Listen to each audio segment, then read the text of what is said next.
On est de retour avec notre chroniqueuse Marlène Bois. Ça va bien ce matin? Oui, ça va très bien. Là, tu nous as amené de la peinture. De quoi on parle exactement? On va parler de la préparation pour la teinture extérieure. On est OK. tôt. On est très tôt. Parce que, je vous dis, avant juin, là, on touche à rien. OK. Parce que les bois sont trop gorgés d'eau, il y a trop d'humidité. Les nuits sont froides, qui fait que, en appliquant une teinture ou un protecteur, l'eau va vouloir sortir à un moment donné, qui fait que tout va lever. Fait que c'est pas parce qu'on en parle ce matin qu'il faut commencer, Non. mais il faut prévoir quand même le coût. Oui. Parce que c'est ça, quand on fait c'est quand même une entreprise, là, de refaire la teinture des galeries et des. Oui, puis ce qui arrive, c'est que sur l'extérieur, on a toujours le climat qui rentre en ligne de compte. Fait qu'il faut comme regarder la météo aussi. 3 jours de beau temps. OK, je vais nettoyer aujourd'hui, je vais pouvoir teindre ou peindre les journées qui vont OK. suivre. En général, quand on applique la teinture, il faut prévoir combien de temps pour que ça s'imprègne comme il faut dans le bois. Si on parle, parce qu'il y a différents produits. OK, si on parle, on a un bois traité, on veut mettre un protecteur. Le protecteur, c'est le dépliant que tu as juste là devant toi, Oui. qui est dans une panoplie de couleurs. On a beaucoup, beaucoup de couleurs à l'intérieur. Si on travaille avec le protecteur, celui-ci se travaille toujours en 2 couches consécutives. Ce qui fait qu'on travaille, on applique une couche. 15 minutes après, on revient. C'est le OK. mélange des 2 couches qui va lui donner son étanchéité, qui va lui donner, empêcher l'eau d'entrer. On ne fait pas tout le travail et on revient le lendemain. Pas avec ce produit-là. C'est 2 couches consécutives, c'est très, très important. Si on veut que les molécules fassent le travail, c'est comme ça que ça fonctionne. Fait qu'avec le protecteur, deux consécutives, avec les. Et puis après ça, si on va dans une teinture, si on a un bois régulier, on va avec une teinture semi-transparente. On peut l'appliquer et la deuxième couche le lendemain. Tout dépendant de la surface qu'on a à peindre. Ouais. Ce qui est important, c'est de nettoyer notre bois au départ, pour pas qu'il y ait de noir, pour pas qu'il y ait... Des fois, le petit gris là, qui se retrouve là, sur les planches là, quand ça n'a pas été traité. Ça va empêcher les teintures de pénétrer. Quand on parle de nettoyer le bois, c'est. On a les produits dans Sico. C'est un genre de poudre qu'on mélange à l'eau et qu'on frotte notre bois, qui met vraiment le bois à nu, le bois revient blanc. Il y a toujours le TSP, trisodium de phosphate, qu'on mélange avec de l'eau, qu'on brosse, la OK. même chose. Après ça, il faut laisser sécher Il faut une laisser... journée. Combien de temps? Oui, si on peut lui donner 2 jours, là, OK. le maximum qu'on peut lui donner pour que l'eau Que sorte, l'os, ouais.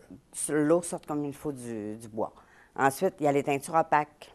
Ça, c'est encore un autre produit. La teinture opaque se travaille aussi bien sur un parement que sur une surface. Mais il faut toujours penser que maintenant, les produits sont plus à l'huile. Les produits extérieurs sont tous à l'eau ou des produits hybrides. Alors, c'est très important de penser qu'on s'en garde un peu. L'année d'après, peut-être passer un petit sablé et remettre un peu de teinture. C'est sûr que ça n'a pas la résistance de l'huile, mais c'est pour l'environnement. Ouais. Ensuite, c'est très, très, aussi une chose qui est très importante, encore une fois, la préparation. Si on a un bois qui est trop lisse, à marcher sur un bois, des fois, la planche vient lisse. C'est dur, dur. Quand vous voyez qu'il pleut sur un bois qui est nu, que l'eau ne pénètre pas, la teinture ne pénètre pas plus. C'est important de prendre un bon papier sablé 80, d'aller Ouais. ouvrir les pores du bois comme il faut. Ensuite, on applique la teinture. Là, on va avoir la protection que l'on veut. C'est comme ça. La teinture va bien s'infiltrer au travers de tout C'est ça. ça. Et là, Ce qui est important, c'est ouais. l'application. De la teinture extérieure se fait au pinceau. Au rouleau, il va en avoir plus chez le voisin que chez vous.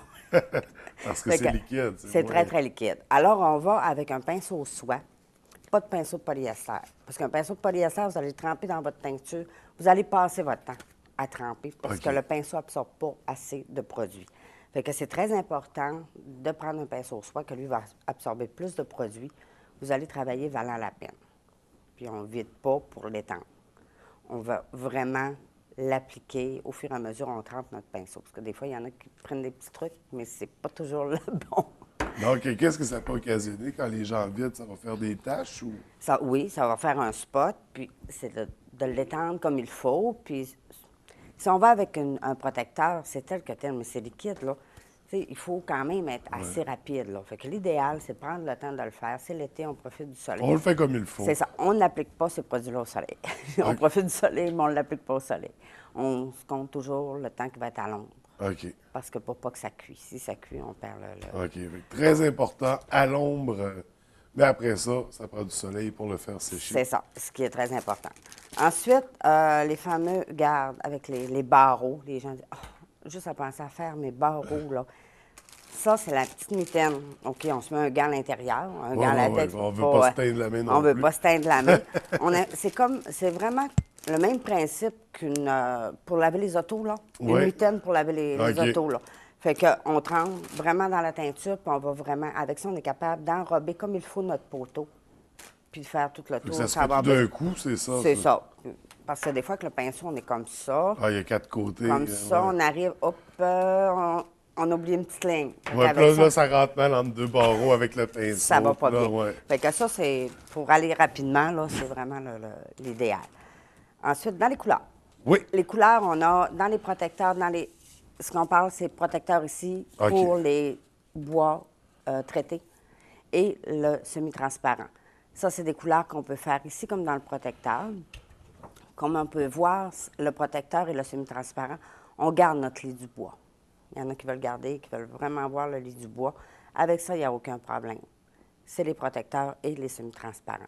Si on dit, je vais avoir un effet peinture, mais je veux que ça rentre plus dans mon bois. Je veux que ce soit une teinture, parce qu'une teinture va pénétrer plus à l'intérieur du bois. Là, on va dans les couleurs opaques. Les couleurs opaques, on a une bonne panoplie. Puis tout ce qui peut se retrouver dans le mur Sico, on peut pas mal tout le faire. Il n'y a vraiment pas grand couleur qu'on n'est pas capable de faire. Là. Fait que c'est vraiment au choix du client. C'est ça. Quelqu'un a une maison Canexel couleur sable, il veut avoir sa galerie couleur sable Canexel. On ne l'a pas là-dedans. Avec notre ordinateur, on est capable d'aller chercher la recette pour aller chercher la couleur sable Canexel. Alors, on produit une teinture opaque dans le Canexel sable. Donc, il y a l'avantage, c'est ça vraiment, on va aller chercher la couleur qu'on désire. Oui. Peu importe, vous pouvez reproduire toutes les couleurs. Il n'y a pas de problème avec un ajustement, puis on peut aller chercher qu'importe la compagnie. Parce que dans des compagnies de revêtement extérieur, il y a Vicwex, il y a Canexel, il y a plusieurs compagnies. Fait qu'avec nos livres de recettes maintenant, on tape la compagnie, on tape le nom de la couleur, puis on va chercher qu'importe la recette, on est capable de la chercher. Bien, justement, donc on peut créer des nouvelles recettes. Dans ce temps-là, faut-tu la nommer? Parce que les couleurs en peinture ont souvent des drôles de noms. Non, là, elle ne se nomme pas. Elle va garder quand même la couleur. Disons, Vicwest vert Québec, ça va rester Vicwest vert Québec. Ça va rester le même nom. Non, là, on crée pas. Ce serait plaisant, mais non, ils ne donnent pas cette chance-là. J'avais des bonnes idées de noms de couleurs. Oui, tu veux me faire parvenir des fois. Donc, c'est ce qui fait le tour de notre teinture pour le bois. Pour le bois, vraiment, pour la préparation, pour commencer à penser aussi, parce que souvent, les gens ils ont des grandes surfaces à faire à l'extérieur.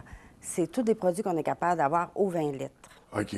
Alors, quelqu'un qui a besoin de 1, 2, 20 litres, 3, 20 litres, en magasin, on ne s'en tient pas beaucoup. On y va par commande. Alors, le client qui prévoit, comme dire, moi, à la fin mai, j'ai un gros travail à faire. Du protecteur, j'en aurais besoin de 3, 20 litres. Mais commencez à venir, puis moi, ma commande de mi-mai, je vais mettre les 3,20 litres. Quand vous allez arriver au début juin, vous allez avoir vos 20 litres pour faire votre travail.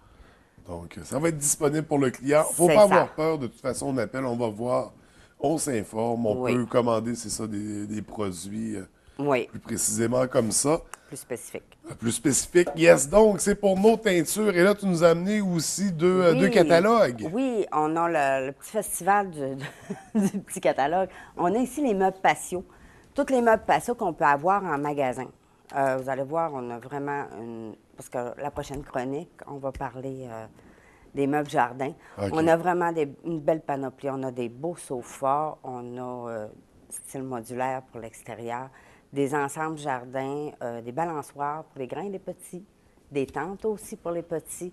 On a vraiment là, une belle variété de produits, des gazebos.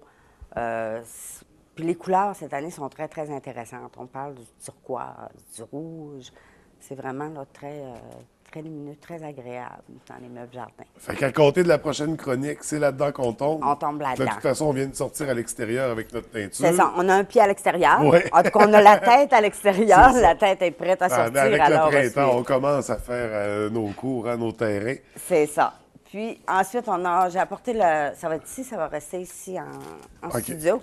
C'est le nouveau catalogue pour BMR Inspiration, pour la boutique décoration. Vous avez vraiment des beaux items là-dedans, à bon prix. Avec les nouvelles tendances. Les nouvelles tendances, nouvelles couleurs, plus printanières. Là, on est en mode... on se prépare pas dehors, mais on n'a pas le choix de rester en dedans, il fait pas beau. On se souvient, c'est ça, les matières brutes. Oui, ça revient beaucoup, là, les pierres, même les papiers peints. Ici, c'est un papier peint en arrière, je ne sais pas si on peut voir. Puis le papier peint ici, c'est vraiment une murale de pierre. OK. C'est vraiment, là, on va vraiment chercher des branches, du bois, vraiment des matières vraiment, le bois brut. C'est beau le brut. C'est chaud. Ouais. C'est chaud, ça nous ressemble avec notre climat nordique. Nous ouais, comme ça fait naturel en même temps. Oui, donc, on a besoin de ça, nous autres. Le béton, le moins possible. Bien, merci beaucoup, Marlène. C'est très intéressant. On se revoit dans... Oh, qu'est-ce qu'on fait ici? C'est vrai. Mon petit chariot, je voulais parler de mon petit chariot parce que c'est très, très pratique. Moi, quand je déménage mes choses, j'avais toujours le problème de transporter mon stock, comme on peut dire. Ici, le petit chariot, il est tout petit. Il ne prend pas d'espace. On le plie. Il se rentre dans la voiture. Puis, oui, ça prend il y a une bonne capacité. Disons, on travaille sur le terrain, on a des choses à déménager, des coffres ou avec nos outils, ça travaille très, très bien. On fait un déménagement ou quoi que ce soit.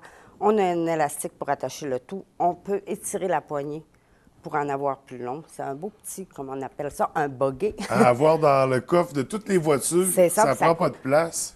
C'est en bas de 40 OK. Fait que c'est vraiment, là, ça vaut la peine. Un petit ça vaut cadeau vraiment comme ça la peine. à faire aussi. Oui, puis ça nous sauve bien des... Ouais. On ne force pas avec ça. Fait que c'est pour ça, ça fait 2 fois que je vais le montrer, là, ce matin. Merci. Merci, technicien, de nous l'avoir rappelé. De nous l'avoir rappelé. Donc, écoute, merci beaucoup, Marlène. On se revoit, c'est ça, dans 2 semaines. On poursuit avec l'extérieur. Oui.